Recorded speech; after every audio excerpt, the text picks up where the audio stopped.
Nick Sirianni made the decision this week to rest the starters, which put this game in the hands of Tanner McKee. And perhaps unsurprisingly, the Philadelphia Eagles are now locked into the number 3 seed after falling to the Commanders in the regular season finale, 24-17. Welcome to the Bird's Nest Podcast. I'm Joe Donahue. Thank you so much for joining us. Normally, when you have a chance to rest your starters, it's because the team doesn't really have a whole lot to play for. Either they have nothing to play for, or what they have to play for isn't really worth it. And I hope that sitting the starters is the right call for this Philadelphia Eagles team, because they did have a shot at the number 2 seed. That was made possible because the Chicago Bears lost to the Detroit Lions on a last-second field goal, and a Bears loss today, plus an Eagles victory today, would have given the Birds the number 2 seed and home field advantage through at least the divisional round if they made it that far. And before we go any further, I do think that playing for the number 2 seed was probably the better move. Now, we can say that you can play for the number 2 seed and rest your starters at the same time. We're going to talk about this game, and I got the sense that the Philadelphia Eagles really weren't even playing for the number 2 seed, even though they had the opportunity to do that. But I do think that playing for the number 2 seed is better. Why? Because if you make it to the divisional round as the number 2 seed, you're guaranteed a home game. If you make it to the divisional round as a number 3 seed, you're not guaranteed a home game. The Philadelphia Eagles are eminently better at home than they are on the road in the playoffs. Neutral site games accepted under Nick Sirianni, they are 5-0 in postseason matchups when the Eagles are the home team. They are 0-2 when they are on the road under Nick Sirianni. So this trend does predate Nick Sirianni by quite a bit, but the Eagles are a better team when they are playing in Philadelphia in the playoffs than they are anywhere else. So for that reason alone, I think it would have been worth it to play for the number 2 seed. But you saw this Philadelphia Eagles team treating this game like a preseason game where there's nothing to play for. And so the Eagles sat their starters. And I'm separating the decision to sit your starters from playing for the number 2 seed, because I don't necessarily object to sitting the starters. We saw that decision play out the other way a couple of years ago, and I don't think we want to see another A.J. Brown injury in the regular season finale when the Eagles do have to make a playoff stand. So I don't disagree with the decision to rest starters, but as we'll talk about, that doesn't negate the opportunity to play for the number 2 seed.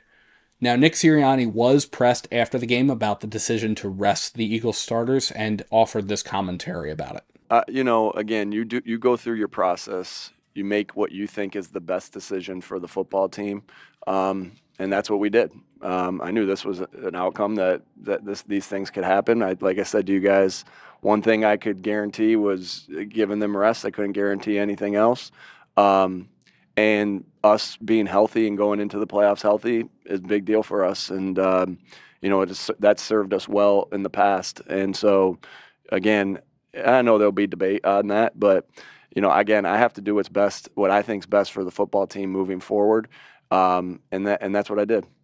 And look, you can talk about controlling the controllables all you want, right? You can't control whether or not the Chicago Bears are going to be shut out through the first half. You can't control whether or not the Chicago Bears are going to lose on a last-second field goal. You can't control whether or not the Chicago Bears are going to lose at all. The only thing that you can control is how your team goes out and plays, and hopefully plays for a victory. That's the only thing that you can control, is how do you approach getting a W, going 1-0 in Week 18, so that everything else falling around you that you don't have control over, you're securing the best possible outcome for your team that you can secure. Winning the game is a controllable. And the killer about this Philadelphia Eagles regular season finale is that the Eagles had plenty of opportunity to win this game, even when the Commanders were playing their starters and the Eagles were playing their backups. The Eagles were still, even in the face of the Commanders starters, the better team on paper in many statistics. 307 total yards, which was eminently better than what the Commanders were putting up. The Eagles had 227 passing yards, which beat the Commanders in the passing game. The Commanders were making key mistakes throughout this game that should have swayed this game in the Eagles' favor. Jalix Hunt got his third interception of the season, and Jalix Hunt was also able to recover a fumble.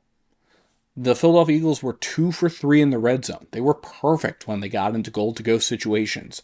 And while the Eagles weren't great on third down, the Eagles had a respectable 6 for 14 with Tanner McKee under center.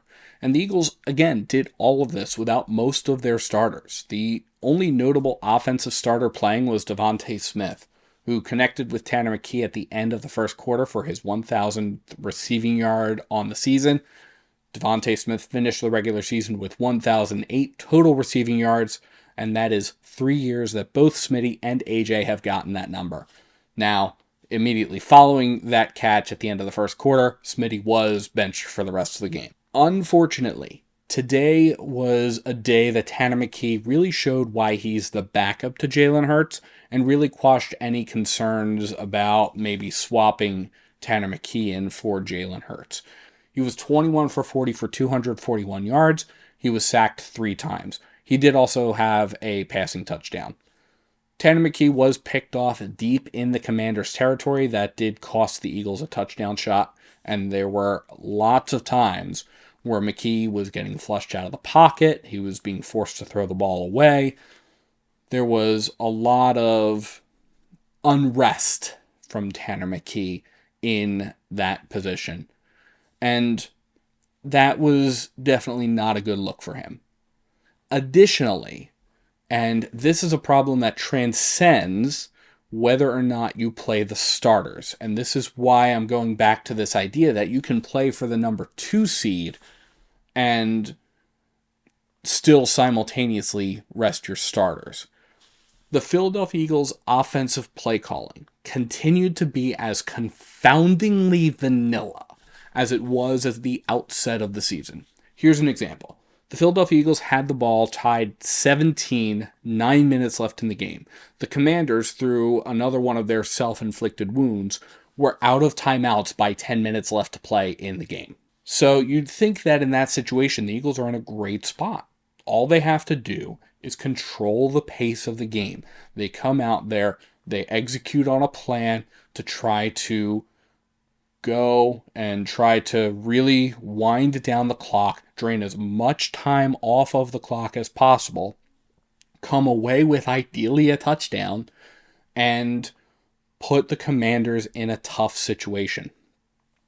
And the Eagles had a really great weapon to be able to do that. The Eagles could easily have run the ball with Tank Bigsby, who had a stellar night.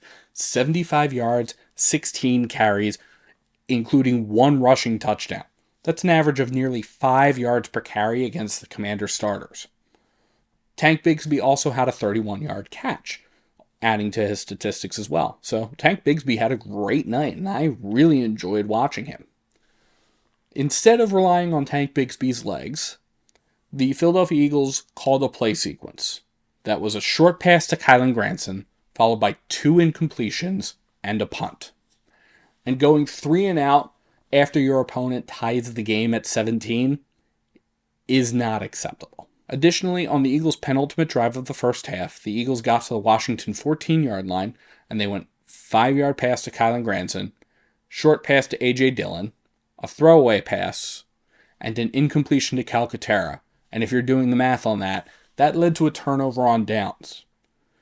So the Philadelphia Eagles got into the red zone and got 0 points for what wouldn't be the only time. You have to convert on these short yardage downs, and these play calls were very uninspired. So the offense didn't seem to have any kind of a plan to come in and say, hey, how are we going to come away with a victory? And that's been the theme of this season. The offense is coming in, doing nothing more really than tending the shop and relying on the defense to come in and try to rescue the day.